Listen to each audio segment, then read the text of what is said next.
Ladies and gentlemen, are you ready for your feature presentation?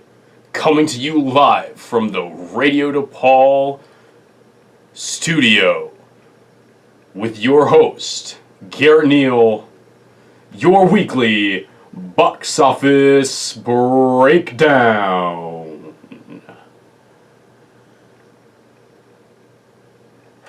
Alright, welcome into the studio, ladies and gentlemen. I am Garrett Neal, and today we'll be looking back at the weekend of September 27th through, the 26th, Friday counts, through the 28th, the final weekend of September. It's October, it's Halloween season, and things are going to kick up a notch in the box office. But let's take a look at what today's top stories are going to be. Universal Studios once again claims the top spot at the box office. Free Solo climbs to the top of the per theater average charts, and Venom will be unleashed soon on theaters. And will a star be born this weekend? All that and just a little bit more coming right up on your box office breakdown, starting with this weekend's top 5 films in theaters. Coming in at number 1 is Universal Studios' comedy Night School, starring Tiffany Hadish and Kevin Hart. This one released in just over 3,000 theaters, but did very well in those semi-limited number of theaters, and at least semi-limited as far as big release films goes, and grossed a very, very nice $27.2 million. And coming off a film with a $29 million production budget, that's very good. It's already made back its production budget when you account for the $5.5 million it made worldwide this weekend in 19 markets. And so, you know, it's definitely going to be making its marketing budget back as well, and that's definitely a nice release. So 2 nice releases in a row there for Universal, because of course they were also responsible for The House with a Clock in Its Walls, which was number 1 last week. That one had a 5.5 on IMDb, 30% critics rating on Rotten Tomatoes, and a 48% audience score. Did get an A- cinema score, so those people coming out of the theaters maybe gave it a little better rating then than maybe some of the people who thought on it a little bit more and went home and gave it that 48%. So not the best reviews, so we'll see how it holds up going forward. But definitely a good start at least. And, you know, not terrible reviews. Not terrible. I mean, comedies like this are the kind of films that have not been too hurt by poor reviews, and we'll get to another genre that has never been hurt by poor reviews later. But coming in at number 2, a movie that was pretty positively reviewed, that I thought this looked pretty dumb, and maybe I was wrong. I actually wasn't able to make it out to theaters this weekend, which I feel kind of guilty about. I feel like it's part of my job, my duty as a film critic here, but Smallfoot coming in at number 2, released in a little over 4,100 theaters this weekend and grossed $23 million. I mean, that sounds kind of bad coming after Night School, which released in more than 1,000 less theaters and made over $4 million more. But you know, that was right around where expectations were for Smallfoot. It was looking at that kind of $20 million, $25 million range. So 23 million, right in the middle of that. So you know, not disappointing. Even though, you know, it didn't explode. That one coming from Warner Brothers Pictures, and you know, the easiest comp for this one going forward is going to be Storks, which is another Warner Brothers film, which of course came out 2 years ago, 2016. If you remember that one, opened to 21.3 million, went on to gross 72.6 million domestically. And of course, I always forget to say this at the top of the show, but all these numbers are coming to us from Box Office Mojo. So if they're wrong, blame them, and I probably should check my sources better. But Box Office Mojo is a very reliable source. Smallfoot got as well with Night School, got that A- cinema score, but this one has done a lot better on the other platforms as well. It has a 70% critics rating and a 71% audience rating on Rotten Tomatoes, and a 6.8 on IMDb. It's definitely a lot more positive all around on that. So maybe that one won't drop quite as much as Night School will going forward, and it'll be able to make up for the fact that it didn't open super strongly. But it did all right. It did all right. I'm a big animation fan in general, so maybe I will check that one out at some point. But it's into October now, man. It's the heart of the fall season is just around the corner. So I don't know if I'll be able to. I won't have as many weeks as I had in September to kind of pick up some of these loose films that I wasn't able to see. Moving on to number 3 is House of the Clock and Its Walls, dropped 52.6% from last week. Pretty decent size drop there. Brought in $12.6 million in its second week, bringing its total domestic gross up to $44.8 million, which is actually a little bit more, 1.1 about million more than Goosebumps, over Goosebumps' 10-day release, where it was this time in its release schedule. And it'll be interesting to see, of course, how both the original Goosebumps and House of the Clock and Its Walls hold up compared to Goosebumps 2, which is coming out in 2 weeks, which was totally off my radar. But now they announced that Jack Black is in fact going to be in this, and so now I'm like, okay, maybe I do need to check it out now. I don't know, we'll see. But that's a very busy weekend with First Man and Good Times at the El Royale coming out as well that weekend, which are both getting very positive reviews. And First Man, just in principle with who's involved in that, I'm very interested in trying to go see. Moving on to number 4, we got A Simple Favor, holding strong, just dropped 36% going into its third weekend, made $6.5 million. Big drop off there between the third and the fourth spot. Here in the weekend. September box office, man. Oof. Gotta love it. That brings its total domestic gross up to $43 million. I mean, it's doing good. It's gotten great reviews. Still holding on steady. Nice story there. Coming in at number 5. This is what I alluded to a little bit earlier. The Nun, talking about a film that has not been affected too poorly from its terrible reviews. Brought in another $5.4 million this weekend, dropping 45% from last week, bringing its total domestic gross up to $109 million. It is the second highest grossing domestic film of that Conjuring franchise. The first Conjuring is up to 120 domestic, but worldwide, different story. Worldwide, The Nun brought in another $16 million overseas, which now it's a $330 million worldwide gross. So if you look at worldwide or even just international and ignore the domestic, either way, The Nun is the highest grossing in the Conjuring franchise. So worldwide and international wise, The Nun has done the best possible from The Conjuring. But domestic, it's still in the number 2 spot, but it's just incredible with how bad the reviews for that movie was. It's done just fine.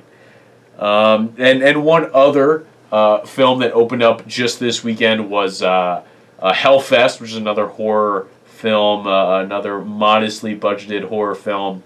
Just 5.5 production budget, made $5.1 million in its opening weekend in 2,200 theaters. A little bit more than that, but not bad. Pretty good opening for that, which was having a little bit of a medium-sized opening there. It's modest in scope, so it doesn't need to make that much back. And of course, before we leave this weekend, we got to take a look at that per theater average.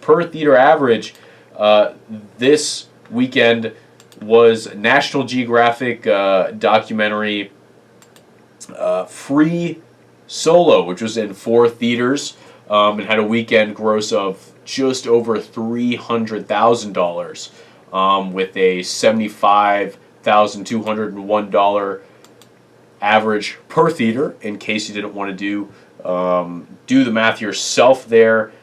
And Free Solo is about it's about a climber, a free climber named Alex Honnold, and he becomes the first Alex Honnold. I think I'm saying that right. Becomes the first person to ever free climb Yosemite's El Capitan wall. It's 3,000 feet high, no ropes, no safety gear. But it's an interesting story. I'm not super into the rock climbing scene, but I mean, not going to catch me 3,000 feet up in the air on a rock with no ropes or safety gear. So certainly impressive. Has gotten some good reviews in the limited release that it's had. So maybe we'll see this one be nominated for best documentary come award season. It's been a big year for documentaries, so it's got a tough crowd to run with, going against RGB and Won't You Be My Neighbor, Three Identical Strangers. There's a lot going on in documentaries this year, which is I feel like not something you say often. And that's pretty much all the big stuff from this past weekend, closing out September. Things are gonna speed up now that we're in the heat of fall, the cold of fall, I guess. I don't know. Things are certainly cooling off here in Chicago, man. Dude, first day of fall, it was like, hey, it was 80, it was like 90 yesterday. Now it's 55. So it's, but in the box office, it's heating up. And we got two big releases coming out this weekend, which I'm very excited for. Hope I can get myself to go out and see both of these. We got Venom and A Star Is Born. Very anticipated, going very interesting directions. And I will update you on all of that and see what we think we're going to get next weekend right after this quick break. You are listening to your box office breakdown. I am Garrett Neal, and we're right here live in the Radio DePaul studio on Radio DePaul, Chicago's College Connection. All right, so first up, we got Venom, looking to open up in about 4,000 theaters this weekend. We're on Box Office Pro now, looking at these long-range forecasts. They're projecting it to open up to $65 million in its opening weekend, and the full domestic total they're projecting out to be $135. Not expecting this to have very good legs. Possibly in part due to the trailers getting some very mixed reactions. I know a lot of people, I mean, a turd in the wind, man. Like, what? I don't understand that line. It's a little strange. Hopefully it makes a little more sense in the film. Not really sure what they're going for there.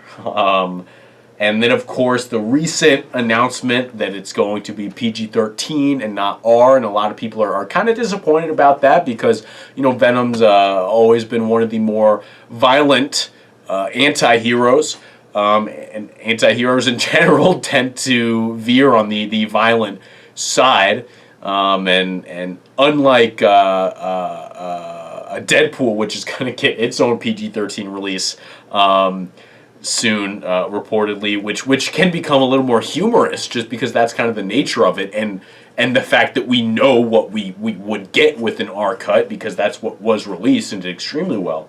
Venom, we won't know, and a humorous take on Venom is certainly not what I want, and I don't think is what most people want. And of course now Sony comes out and it's like, well, The Dark Knight was PG-13, but it was a hard PG-13, and that was amazing. I'm like, okay, like Venom, Venom made The Dark Knight. Okay, I can tell you that right now, okay. It might be better than I think it's gonna be, but it ain't gonna be The Dark Knight. Coming up with some questionable comparisons for this was a little tough. You can definitely tell that that Box Office Pro is not expecting this to get very good reviews. One of the best comparisons I could come up with was X-Men Apocalypse, which opened in 4,150 theaters and grossed about 65 million. So right where they're projecting this. And even that went on to gross 155 million, and that did not get very good reviews. I mean, granted, it was coming after two very successful and well critically received X-Men films, but the buzz for that film itself, I do not think was very big. And then if you want to go way back, not way back, but a decent amount back to 2012, I believe it was Thor, which opened in just under 4,000 theaters, around 3,950. And that opened to 65.7 million, went on to gross 181. That got fairly decent reviews, and of course was right in the beginning of that Marvel hype train, which Venom does not have behind it. And you know, so it's X-Men Apocalypse. If X-Men Apocalypse could get to 155, I think Venom could do better than 135 in its total run. 65 million, I think, is pretty achievable.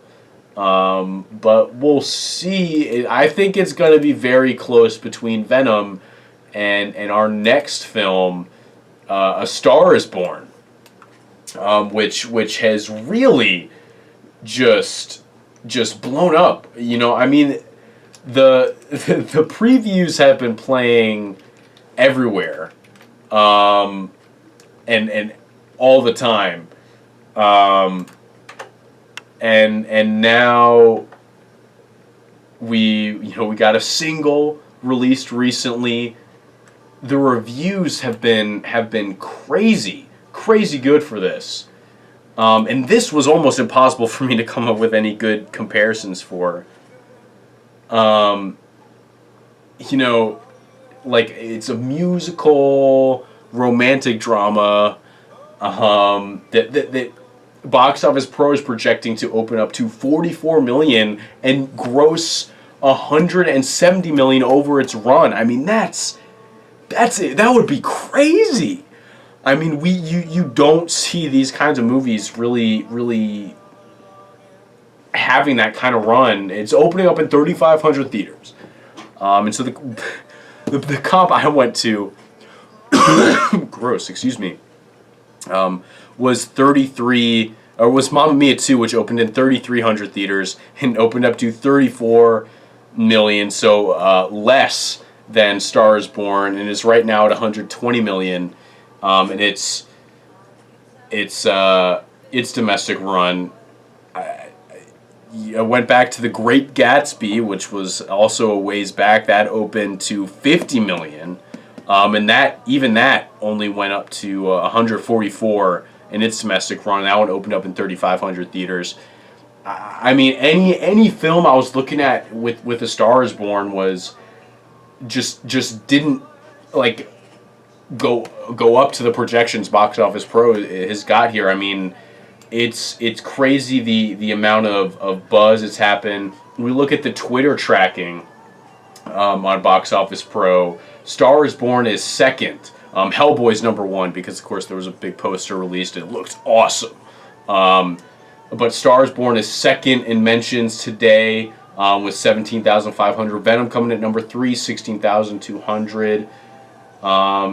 You know, if we look at, if they did like a trailer survey, and Star Is Born, of course, has been going crazy here. There's 162 respondents, and 21% said they saw it and remembered it. And that's, last week they had 25.1%, which is the highest it's been, but it's been consistently up there, with its 6th week in the top 3 of the Box Office Pro trailer impact survey. And I mean, this thing's just been killing it. So Box Office Pro is projecting it to explode. I wouldn't be surprised if that happens.